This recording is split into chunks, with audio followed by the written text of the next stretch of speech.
Hola, buenas tardes a todos. Vamos a resolver el examen Selectividad Química de Extremadura, examen de junio de 2021. La primera pregunta dice, sean los números cuánticos A, 420 un medio, B, 21 menos 2 un medio, C, 311 menos un medio y D, 121 menos un medio. A justificar cuáles son posibles y cuáles no pueden existir. Bueno, es pregunta teórica, aquí la podéis leer, pero os resumo diciendo que estas son las posibilidades de los cuatro números cuánticos. N desde 1 hasta infinito, L desde 0 hasta N menos 1, M o M sub L desde menos L hasta más L y S más o menos un medio. Por lo tanto, teniendo en cuenta eso de ahí, deducimos que la agrupación A y C son posibles ya que cumple las reglas anteriores. La B no es posible, fijaros que aquí la B, este menos 2 no es posible, puesto que si L vale 1, M sub L o M puede valer solamente menos 1, 0 o 1. Y la D tampoco. Si n vale 1, L solamente podría valer 0 o 1. Bien, B. Indicar en qué tipo de orbitales tienen situados los electrones cuyos números cuánticos sean posibles, es decir, los del A y C. ¿Qué nos dice el orbital en el que está situado el electrón? Los dos primeros números cuánticos. El orbital sería 4D, puesto que si L vale 2, el orbital se llama D. Recordar, L0, orbital S, L1, orbital P, L2, orbital D, L3, orbital F. ¿Cómo podéis recordar estas letras? Bueno, es bastante fácil, evidentemente, pero bueno, también podéis pensar, soy profe de física. Orbital 4D, orbital 3P. Pasamos al siguiente ejercicio, el número 2. Dice, de las moléculas HF, cloruro de sodio, tetracloruro de carbono y trifluorometano. Razonar el tipo de enlace de cada molécula. También pregunta totalmente teórica. Os la resumo muy brevemente. El cloruro de sodio iónica, el fluoruro de hidrógeno, tetracloruro y trifluoruro son las otras tres covalentes. B. Justificar la geometría de las moléculas que presentan enlace covalente. Lineal, tetraédrica, tetraédrica. C. Indicar la polaridad de las moléculas covalentes. Polar, apolar, polar. ¿Alguna presenta puentes de hidrógeno? Sí. Fluoruro de hidrógeno. Bueno, ya digo que ahí lo tenéis, podéis pausar el vídeo, leerlo con detenimiento y también ver la geometría y estructuras de Lewis que he dibujado aquí más adelante. Estas son las tres estructuras de Lewis de las sustancias covalentes y esta sería la geometría. La flecha roja está indicando hacia dónde está el momento dipolar de la molécula. ¿De acuerdo? Hacia la parte negativa, aquí estaría el flúor, aquí se anularía y aquí iría hacia abajo, hacia donde están los tres átomos de flúor. Alguien puede pensar, ¿es que el hidrógeno es arriba y el flúor abajo o algo de eso? Bueno, eso es una tontería, esto es una estructura de Lewis que no es una representación real de la geometría de la molécula, solamente tenemos aquí un carbono y tetraédricamente estos cuatro átomos. Los puedo poner así o el hidrógeno a la derecha, a la izquierda, arriba, donde quiera, ¿no? Tercera, ¿cuál será la energía de activación si la constante de velocidad aumenta al doble cuando la temperatura pasa de 300 a 400 K? Bueno, la verdad es que se puede hacer bastante más fácil si partimos de la ecuación de Van 't Hoff. Pero yo creo que todos conocéis más esta de aquí, la ecuación de Arrhenius, que relaciona la constante K de la ecuación de velocidad con la energía de activación, la constante de los gases, la temperatura. ¿Y qué es lo que hacemos? Pues dividimos esta expresión para dos temperaturas, K sub 1, K sub 2, todo esto, divido todo esto aquí, evidentemente A se iría, la voy transformando, la voy transformando, la voy transformando, la voy transformando y al final llegamos aquí. 5.186,54 julios. Ya digo que a partir de la ecuación de Van 't Hoff se hace bastante más fácil. B. Si las unidades de la constante de velocidad son segundos menos 1, ¿cuál será el orden global total de la reacción?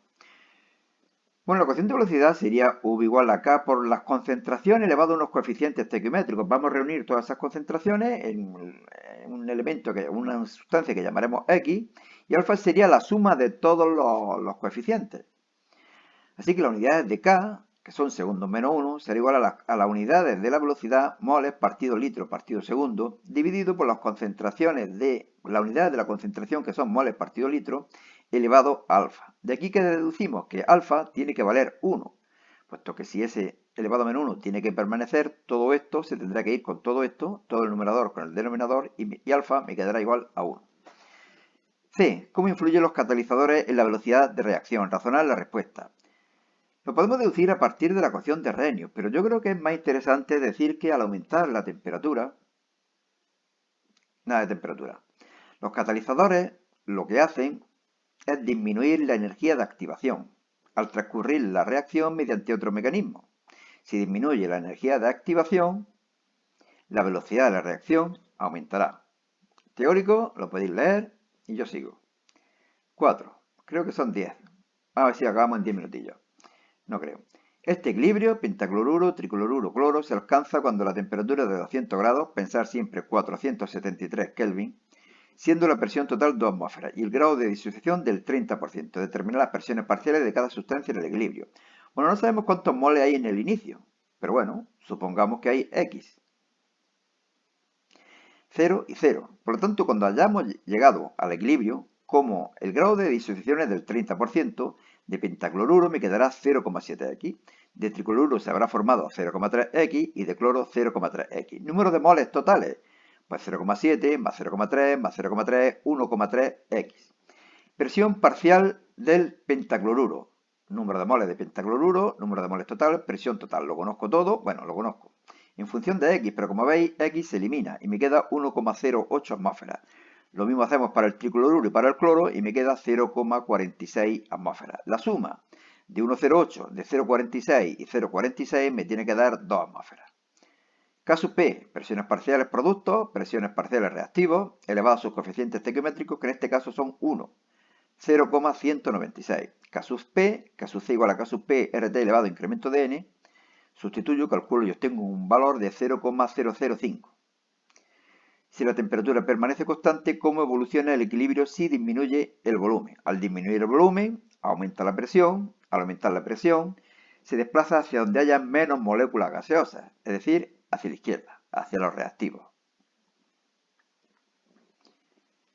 Tenemos una disolución saturada de trihidróxido de hierro o hidróxido de hierro 3, cuya K sub PS es igual a 6 por 10 elevado a menos 28. Fijaros que es súper insoluble esta sustancia. Es rojiza. Hallar la solubilidad en agua pura expresada en gramos por litro. Bueno, estas son las concentraciones en el equilibrio de la disolución, solubilidad y el triple de la solubilidad. Alguien podría pensar, ¿y cuál es la concentración del trihidróxido? Pues ninguna, puesto que es una sustancia sólida y por lo tanto no está en la disolución. La constante de solubilidad, concentración de hierro, concentración de ion hidroxilo al cubo, S por 3 al cubo, 27S elevado a 4, despejamos S, sustituimos, calculamos y obtenemos un valor de 6,86 por 10 elevado a menos 8 moles por litro. Si lo queremos expresar en gramos por litro, multiplicamos por la masa molar, que sería 56 más 17 por 3, 107, y obtenemos la solubilidad en gramos por litro. Calcular el pH de la disolución. La concentración de iones hidroxilo es igual al triple de la solubilidad. Triple de la solubilidad es la concentración de OH negativo. Le hacemos el logaritmo, le cambiamos el signo y obtenemos el pOH. Se lo restamos hasta 14 y obtenemos el pH. Recordar, disoluciones básicas entre 7 y 14, pero es muy poco básica, puesto que hay muy poca concentración de iones hidroxilo. El equilibrio está muy desplazado hacia la izquierda. Teoría. Se tiene la siguiente especie. Esta de aquí. Escribe la reacción o reacciones de las cuatro especies en el agua. El monohidrógeno carbonato es una sustancia anfótera, puesto que puede actuar como ácido o como base. Fijaros que aquí está cediendo un protón al agua, por lo tanto está actuando como ácido. Aquí está captando un protón del agua y está actuando como base. Sustancia, por lo tanto, anfótera. Amoníaco, aunque puede actuar también como ácido, cediendo un protón, el comportamiento típico del amoníaco es básico, captando un protón del agua. Ácido acético, ácido evidentemente, cediendo un protón, mientras que el monohidrógeno fosfato puede actuar de las dos formas, cediendo un protón, actuando como ácido, captando un protón, actuando como base, y por lo tanto también sustancia anfótera. 7. Una reacción redox. Esta de aquí, que la ajustemos mediante el método del ion-electrón. El bromuro pasa a bromo. Fijaros que está aumentando su número de oxidación de menos 1 a 0. Por lo tanto, oxidación. En la oxidación siempre se ceden electrones. ¿Cuál es el oxidante? El que se reduce. Oxidante el que se reduce, por lo tanto, el ácido sulfúrico. Reductor, el que se oxida, el bromuro de potasio. Bueno, sumamos y transformamos en la molecular. Y el apartado B dice que si se desean obtener 500 mililitros de SO2 de concentración 0,5 molar, fijaros que casi sin saber ya el resto, yo ya sé lo que tengo que hacer primero. Me dan volumen y molaridad. ¿Para qué? Para calcular el número de moles de SO2. Lo calculo. 0,25 moles de SO2.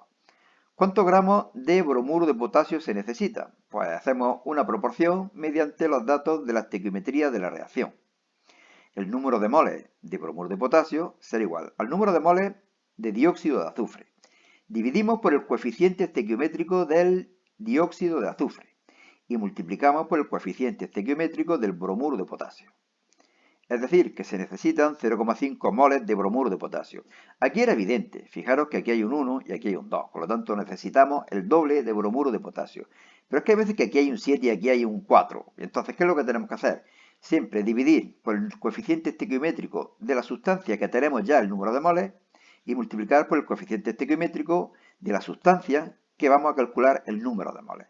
Ya una vez que sabemos los moles, multiplicamos por la masa molar y obtenemos los gramos, 59,5 gramos.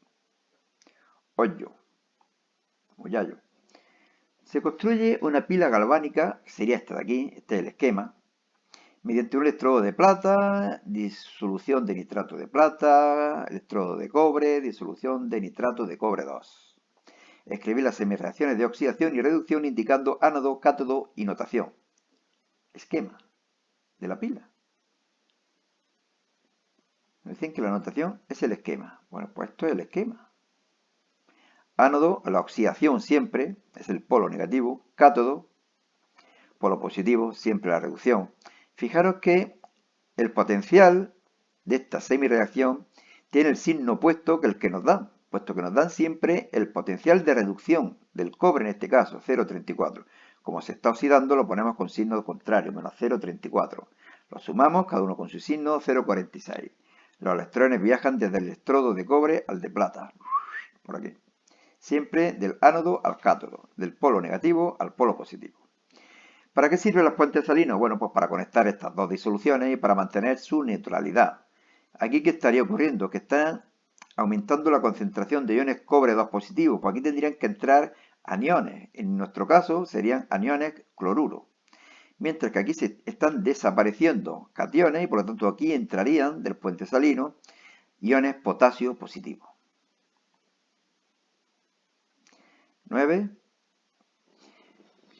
Para platear una joya se necesitan 10 gramos de plata, por lo que se realiza una electrolisis con una disolución de nitrato de plata aplicando una corriente de 3 amperios. Averiguar el tiempo necesario en minutos para recubrir la joya. Aplicamos esta ecuación que todos conocéis, una ecuación de Faraday para la electrolisis. Masa, intensidad de corriente, tiempo, masa atómica, número de electrones transferidos y Faraday. Despejamos el tiempo, lo conocemos todo y obtenemos este valor. Lo redondeamos a minutos, ¿no? Para que sea un valor más perceptible. En el apartado B nos dicen que si se utiliza esta carga, 10.000 coulombios, ¿cuánta masa de plata se deposita? Bueno, pues lo único que tenemos que hacer es despejar la masa y recordar que I por T es la carga. Sustituimos, calculamos y tenemos un valor de 11,19 gramos.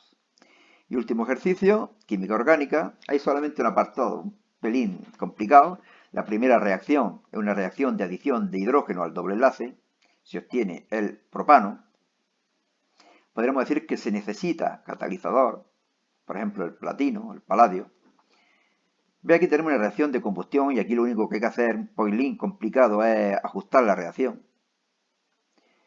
La tercera es una reacción de adición del bromuro de hidrógeno al doble enlace y hay que tener en cuenta que son dos posibles las sustancias que se obtienen, el 2-bromobutano y el 1-bromobutano.